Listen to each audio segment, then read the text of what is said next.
보면 굉장히 지저분하고 없어도 되고 빨리 날씬해지거나 아랫뱃살이나 빼야지 이런 것밖에 생각 안 했어요. 근데 기억 그런 몸의 개념이 점점 현존적인 현상학적인 몸의 개념으로 바뀝니다.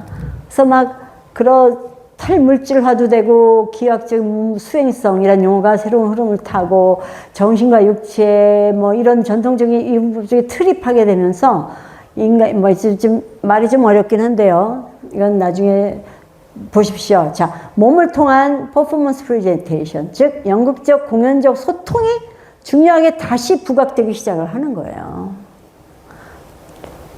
더 나아가서 땅의 일상에 다양하게 접목되는 양상을 보인다는 겁니다. 그 몸과 몸의 관계라든가 또는 내 손의 제스처, 내 눈빛, 내 얼굴 표정, 내 입술의 모양, 말하면서 나가지는 내 몸의 자세 이런 것들이 굉장히 많은 말을 한다라는 거죠. 쉽게 말하면.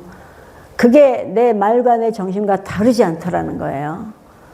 그래서 몸에 대한 개념 좀 다시 생각을 해야 되는 시대가 왔고요. 그래서 어떤 학문이 시작이 되냐면 소매틱스라고, 소마는 몸이라는 뜻의 고대 인도 이런 여기고요. 개인의 내부에서 그러니까 내가 인지하는 나의 몸, 그냥 몸은 겉으로 눈으로만 봤잖아요. 그게 아니고 내가 속으로 내 몸을 느끼는 그런 통로, 이런 것들이 우리는 한 번도 개발해 보려고 생각도 안 해봤어요. 저는 이제 아르헨티나 탱고를 춥니다. 한 5, 6년 됐는데요. 딱 이렇게 아브라소라고 이렇게 굉장히 밀착된 그런 카플 댄스거든요. 딱 안아보면 상대 마음 다 읽혀요. 저기 너무 막 몸하고 마음하고 따로 노는 파트너랑 추려면 너무 고역인 거예요.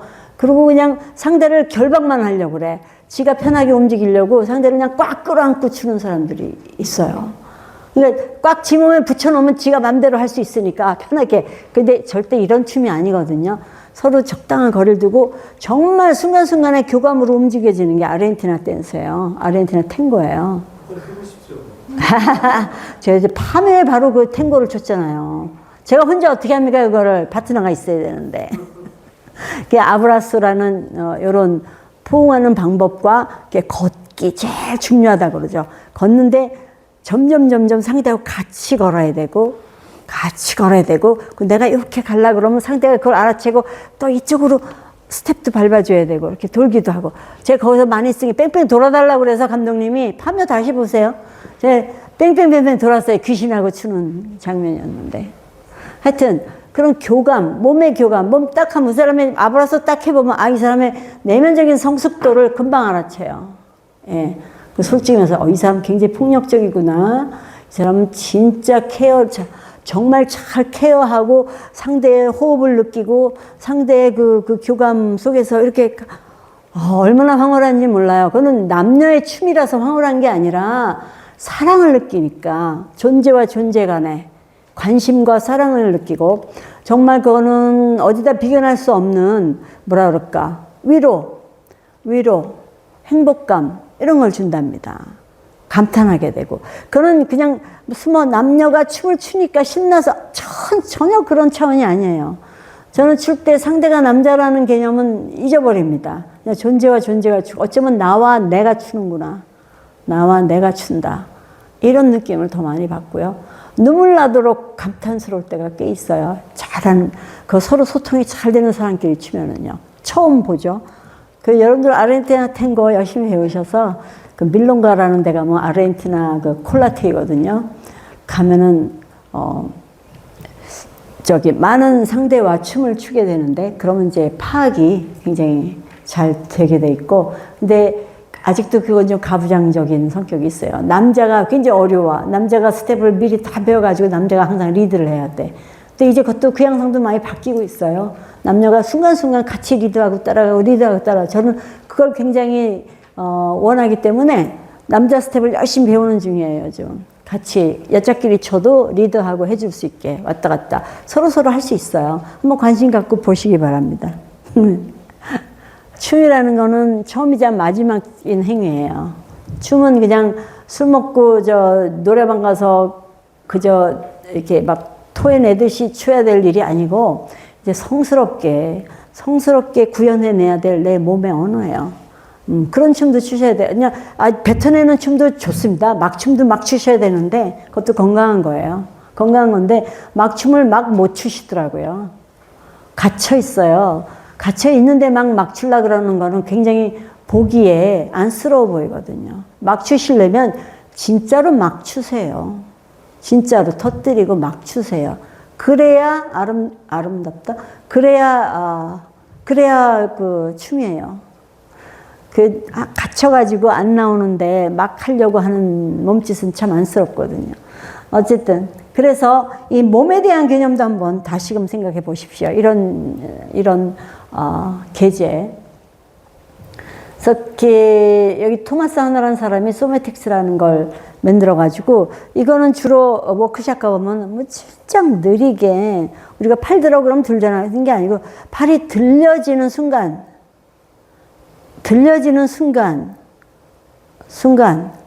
순간에만 집중해서 팔이 들려지는 그럼 저절로 치유가 된다라는 개념이에요. 그 안에 맺혀있던 것들, 이런 것들. 그래서 굉장히 거의 움직이는 명상 같은 훈련입니다. 예, 그런 것들도 많이, 요가 비슷한 거라고 근데 요거랑은 또 틀려요. 요가는 많이 스트레칭 하는 경향이 많이 있고, 그렇죠? 요가랑 또 틀립니다. 거기서 또 기반이 돼가지고 나온 거겠죠. 어쨌든 몸에 대해서 또 이렇게 몸을 신성시하는 흐름이 있었구나 하고 아시면 좋을 것 같고요. 그러면서 이제 연극이 공연이란 개념으로 확대가 되고, 그래서 연극학이 공연학으로의 탄생을 보게 됩니다. 요건 한번 좀 보죠. 아이고, 죄송해요. 아유, 왜 이럴까. 예. 이거는 굉장히 중요합니다. 1, 2차 대전 아주 인간에 대해서 실망해가지고 다 뉴욕으로 들어와요. 유럽보다. 그 텍스트, 희곡 같은 거 없어요. 희곡 같은 거 없고, 무대도 꼭 소극장 무대만 무대가 아니야. 이거 당연히 이거 진짜 무대고, 저기 로비에서 우리가 했어도 거기 무대예요. 여러분들 안방이 무대고, 주방이 무대인 거죠. 그리고 식당이 무대고요. 자, 보는 사람 하는 이가 따로 없는, 같이 그냥 앉아있다가 플래시몹 하는 것처럼 푹 튀어나와서 같이 참여도 하고 이러면서 실제로 내가 뿅 가는 그런 변화가 겪어지는 제3의 체험의 장, 그거를 원하기 시작했어요. 거의 부흥의 현장 같은, 거의 굿 현장 같은 그런 현장으로서의 연극 공연을 원하기 시작합니다. 이제는 구경하는 게 아니에요. 그래서 사회학적, 인류학적 견지에서 연극 그 현상을 조명하고, 아까 말씀 다 드린 거고요. 공연학의 범주는 연극, 무용, 콘서트, 이 공연 예술뿐만 아니라 영상 관람 현장, 게임, 스포츠, 경기, 선거 유세 현장. 선거 유세하는 요즘 잘 보세요. 아마 퍼포먼스 많이 하실 것 같은데 전혀 안 하다가 막 이런 거 많이 하시더라고. 막 이런 거 막 해요. 제가 옛날부터 그거로 알바 좀 하려고 그랬는데 저한테 일은 안 들어오는데 어느새 이렇게 변해 있어요. 누군가가 하더라고요. 예. 저는 결혼식도 공연 치르듯이 결혼식을 만들어주고 싶다, 연출해주고 싶다. 요즘 많이 그렇게 이미 하더라고요. 제가 이렇게 사업 아이디어가 한참 많았는데 항상 성공을 못하고 다 이렇게 놓치고 맙니다. 좋은 현상이죠. 남들이 다 하니까. 그래야 공연학은 일상의 공연화 현상에 기여를 해서 미래의 다양한 문화 상품 개발도 가능케 할 전망이다. 그래서 공연학을 만난 게 저로서는 엄청난 행운이다. 이런 얘기를 하고 싶어요. 자, 이제 드디어 공연학 용어가 나오네. 도대체 어떤 요소들을 갖고 공연학이라고 그러는 거야? 그동안 연극학이 있었다 그랬잖아요. 연극학은 보통 극장 공간에 대한 연구라든가, 연출가가 누가 있었다, 배우가 누가 있었다, 또 작품은 희곡 작품 중에 누구는 사실주의고, 누구는 자연주의고, 이런 걸 내놓는 게 연극학이었는데, 공연학으로 넘어가면서 공연의 내적인 요소에 집중하기 시작해요. 내면적인 요소. 타임. 시간성. 공연의 시간성 안에 셋돼 있는 타임이 있고, 이벤트 타임이 있고, 심볼릭 타임이 있다. 상징적인 시간성이 있고, 고정된 시간성이 있고, 그 다음에 사건 시간성이 있다. 이런 식으로 분석을 하거든요. 현상을. 예, 이게 공연학이에요. 그 다음에 또 공간을 볼 때, 와, 트랜스폼드 스페이스, 변화됐구나, 공간이. 여러분들 여기서 내가 꽃잎의 한 장면을 막 금남로에서 죽고 막 이러면 이게 금남로로 변하는 거예요. 예를 들면. 그게 바로 트랜스폼드, 변했다. 그 다음에 파운드 스페이스는 내가 저기 해군에 간 내 옛날 그 보이프렌드를 너무 그리워서 배웅하러 바닷가에 나가서 이걸 해야 돼. 아니면 해녀분들이 있으실 수도 있고, 해녀분들이 또 저기 안 돌아오고 있는 해녀 동료를 기다려야 돼. 그걸 여기서 하는 게, 여기를 트랜스폼 시켜서 바닷가로 여기를 저기 뭐 모슬포로 만들어서 할 일이 아니에요. 진짜 모슬포로 나가서 모슬포에서 이 장면을 하는 거예요. 그게 파운드 스페이스 개념이에요. 현장에서 바로 해버리는 그런 개념으로 이제 공간을 또 분석해서 살펴보기도 하고요. 그 다음에 퍼포머, 배우죠. 배우와 관객 간의 관계. 배우와 관객 간의 관계. 그래서 배우가 관객이 되기도 하고 관객이 배우가 되기도 하고 한 사람이 관객이며 배우인 그런 현장들 뭐 이런 것들도 창출해내기도 하고요. 그 다음에 여기 트랜스포메이션, 트랜스포테이션이 있네요. 트랜스포메이션은요, 부흥회 가가지고 막 기도하고 막 통성기도 하다가 눈 떴더니 장님이 눈을 떴어. 확 변해버렸죠? 그게 트랜스포메이션이에요. 트랜스포테이션은 뭔가 잠깐, 내가 잠깐 어디 이 뇌파의 영향인지 어떤 믿음의 영향인지 어딘가를 잠깐 이렇게 약간 꿈인지 뭔지 막 열심히 기도하다가 잠깐 그랬는데 미국에 있는 엄마를 만나고 왔어요. 예를 들면 잠깐 내가 옮겨졌다가 눈을 빡 떴더니 예배당 아니야. 예를 들면 이런 개념들. 그래서 잠깐 옮겨졌다가 다시 왔구나. 요거는 완전히 변한 걸 얘기하는 거고, 요거는 어딘가 의식 안에서 어딘가 옮겨졌다가 왔다. 관객을 그렇게 만들 거냐? 관객을 완전히 변화시킬 거냐? 거의 이거는 예배의 수준이죠. 부흥의 수준이잖아요. 관객을 그렇게 트랜스폼도 되게 할 수 있는 것도 공연이고, 관객을 잠깐 중간에 돌아가신 조상님을 만나서 메시지를 받고 위로를 받고 돌아오게 만들 수도 있는 게 공연이다라는 얘기예요. 이런 식으로 공연의 내적인 성질을 연구하는 게 공연학이에요. 여기에 이제 또 다른 개념이 또 나옵니다. 자, 그러면은 어떻게 대사의 흐름은 어떻고 이 둘 사이의 관계의 흐름이 어떠냐, 듀레이션, 어떤 간격으로 자극을 줄 거냐, 대사에서 또 어떤 간격으로 정신이 들락날락 할 거냐, 또 뭐 트랜스폼 됐다가 다시 트랜스포트 됐다가 올 거냐, 그 30분에 한 번씩 저쪽 갔다 오게 할 거냐, 아니면 15분에 한 번씩 갔다 오게 할 거냐, 뭐 이런 거. 그 다음에 인텐시티, 강도. 처음에 살살 나가다가 점점 세게 해가지고 마지막 어디 4분의 3쯤에 강도를 제일 높일까? 그러고 내려올까? 강도가 제가 거기가 제일 세구나. 그 다음에 리미널리티, 이게 제 용어인데요. 제가 이제 박사학위를 이거로 쓴 거거든요. 리미널리티 뭐냐면 경계성이란 개념이에요. 경계성. 이것도 얘기하려면 굉장히 긴데요. 사실 배우가 제가 이제 춘향이 역할을 합니다. 근데 제가 춘향이로 변합니까? 춘향이가 어디 있는데 내가 춘향이로 변해요? 대본에는 춘향, 방년 14세 이거밖에 없어요. 또는 16세. 춘향이를 누가 만들죠? 배우가 만들어내는 거예요. 만드는 게 아니고 내 속에 춘향이를 끄집어내는 거예요. 나는 아직 영란이에요. 내가 춘향이로 변하는 것도 아니죠. 왜냐하면 춘향이란 제3의 인물이 저기 있는데 내가 그리 팍 변하는 것도 아니고, 내가 연상하고 내가 만들어 놓은 춘향이란 캐릭터에 내 속에 있는 그 어떤 요소들이 그 캐릭터를 만들어서 드러내고 있는 거예요. 저 드러내고 있다고 내가 춘향이로 변한 건 아니잖아요. 춘향이 연기를 하고 있는데 난 아직 영란이잖아요. 영란이면서 춘향이 연기를 하고 있어. 그래서 영란이가 춘향이 연기하는 걸 보고 있어. 보면서 연기해. 예를 들면 그런 관계성에 대한 얘기거든요. 그래서 연기한다는 건 춘향이로 변하는 게 아니고, 영란이면서 영란이가 연기하는 춘향이도 있고 또 영란이와 춘향이가 따로 있기도 하고, 이런 1, 2, 3이 한꺼번에 모인 그 과정이 끊임없이 파장치는 그 순간의 연속이 연기 현상이다라고 얘기하는 게 이제 그거를 이제 동양학의 일체 삼용 개념을 끌어다가 같이 접목시켜서 공연 미학을 얘기한 게 제 주장이었습니다. 리미널 뮤티 그러면 제가 굉장히 친숙한 그런 개념이죠. 그 다음에 reflexivity, 반성성이라는 개념인데 솔직히 보면서 나의 과거가 거기에 reflect 되죠.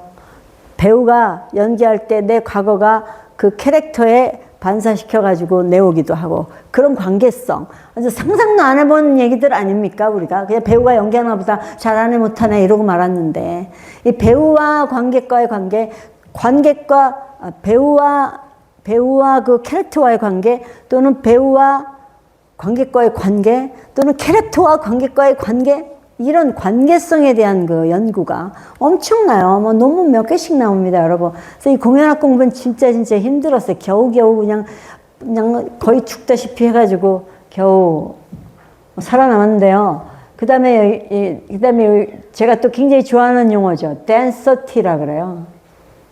농도. 같은 얘기를, 야, 너 죽을래? 야, 너 죽을래? 내가 말하는데 어떤 농도가 꽉 차 있느냐, 비어 있느냐, 흔들리느냐, 이런 것들. 예, 그런 그 연기의 그 내면적인 성격 같은 거, 이런 거. 그리고 이 공연 전체의 인텐시티, 농도. 앞에 살짝 헐겁게 가다가 빡빡이 채우다가 그냥 꽉 진하게, 그러니까 명도, 채도의 개념 같은 거예요. 이런 인텐시티란 개념도 있고요. 덴시티, 인텐시티. 이거는 의도죠, 의도. 그 다음에 또 다른 카테고리로 이 스판테니티, 자발성, 즉흥성, 임프로비제토리. 이게 즉흥성이고 이건 자발성이고요. 인터액션, 교감, 심퍼티, 공감, 에피커시. 이거 굉장히 중요한 얘기인데 에피커시가 뭐냐면 효험. 부흥에 가가지고 내가 삘 받았어. 내 효험이, 그 말씀에 효험이 있다. 효험이란 표현 많이 써요. 종교적인 현상에서. 효험이 있었다. 실제로 효과가 있었다는 얘기예요. efficacy. 내가 공연 보고 진짜 나 샥 변했어. 와, 나 옛날에는 그런 일이 있었는데, 그게 그렇게 용서될 수 있는 거였구나. 싹 펴서 이제 가벼워졌어. 신나. 야, 가서 내가 창식씨 떠났을 때 생각해서 같이 펑펑 울었더니 너무 시원해. 잘 갔어, 얘. 잘 갔으니까 이제 다른 사람 만날 수 있지 뭐. 이런 효험. 실제적인 어떤 효험. 거의 그 예배 현장 또는 구체 현장이 돼버리는 거예요. 공연 현장 같은 게. 그 내면적인 성격을 이런 식의 용어, 개념들로 분석을 해내는 게 공연학입니다. 그 다음에 커뮤니타스는 또 뭐냐면, 커뮤니티 그러면 어떤 그 물질적인, 실질적인 그 같이 모여있는 집단을 얘기하잖아요. 커뮤니타스 그러면 질적으로 공유하는 집단을 의미합니다. 같이 그걸 경험한 사람들. 같이 임사체험한 사람들. 같이 또는 아파가지고 거의 죽을래다가 살아난 사람들. 같이 또 누군가가 떠나서 어떤 어려움을 같이 겪어서 같이 공감할 수 있는 그런 공동체. 그런 결이 같은 공동체. 그 공연이라는 건 바로 연극이라는 건 바로 그런 공동체가 형성이 되어야만 된다라는 의미죠. 이게 가장 궁극적인 목표인 거예요. 우리의 내면적인 어떤 세상을 균일화시키고 같이 서로 위로하고 서로 사랑하고 서로 보듬켜 함께 만드는 거, 그게 공연이다, 이런 개념이라고 생각할 수 있을 것 같습니다. 옛날에는 그냥 즐거우려고 가서 보는 연극이었는데 알고 보니까 연극은 공연이라는 개념으로 확대되면서 이렇게 내면적으로 대단한 거의 종교에 가까운 이런 거와 맞닿고 있구나라고 생각하실 수 있을 거예요. 그래서 연출, 아까도 말씀드렸듯이 연출 개념이 일상화되고 있습니다. 일상에서 연출 용어 많죠? 나 옷 이렇게 스카프를 연출하세요. 뭐 빨간색으로 악센트를 주세요. 연출 용어 많이 쓰죠? 그 다음에 결혼식, 약혼식, 장례식, 화장법, 오늘은 여기 블러식을 연출을 했네요. 안 하셨다가. 연출, 행동, 가정, 노래방, 직장, 교회 장소, 연출이라는 용어 굉장히 일상화되어 있어요. 특히 홈쇼핑 같은 거 보세요. 네, 이거 입고 이렇게 연출 한번 해보세요. 뭐 어쩌고저쩌고 많이 나오죠. 그 다음에 공연 연출, 대사, 행동 등 연기, 상대와의 관계, 장면, 의상, 소품, 무대, 소독, 음향, 조명, 미장센은 이제 무대 장치를 얘기합니다. 시간, 공간, 호흡, 리듬, 타이밍. 이게 다 공연을 이루는 공연 요소들이에요.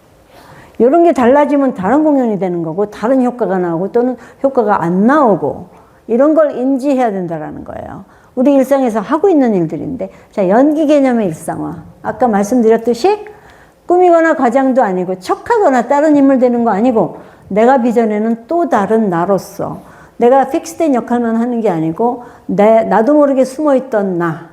그런 것들이 나오는 거죠. 빚어져서 나오죠.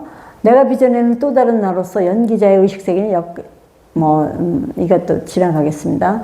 정신심리학의 바탕을 방식이 아니고 그냥 역할을 제시적인 연기 개념으로 많이 변해요. 옛날에는 막 감정이입이 돼가지고 막 해야 되는 거였는데 요즘에는 아니야, 요건 조금 좀 비껴가도 될 것 같습니다. 제시적인 연기 개념은 뭐냐면 나는 연기를 하는 거야. 라는 걸 알게 하면서 하는 연기 패턴을 얘기하는 겁니다. 이런 거 이제 프로페셔널 무대에서도 많이 쓰이고 그러긴 하죠. 뭐 일상에서도 사실 많이 해요. 내가 화를 뻐럭뻐럭 내는데 사실 내가 나 화났다고 시위하는 거야. 라는 의미로 화를 내는 경우도 많으시잖아요.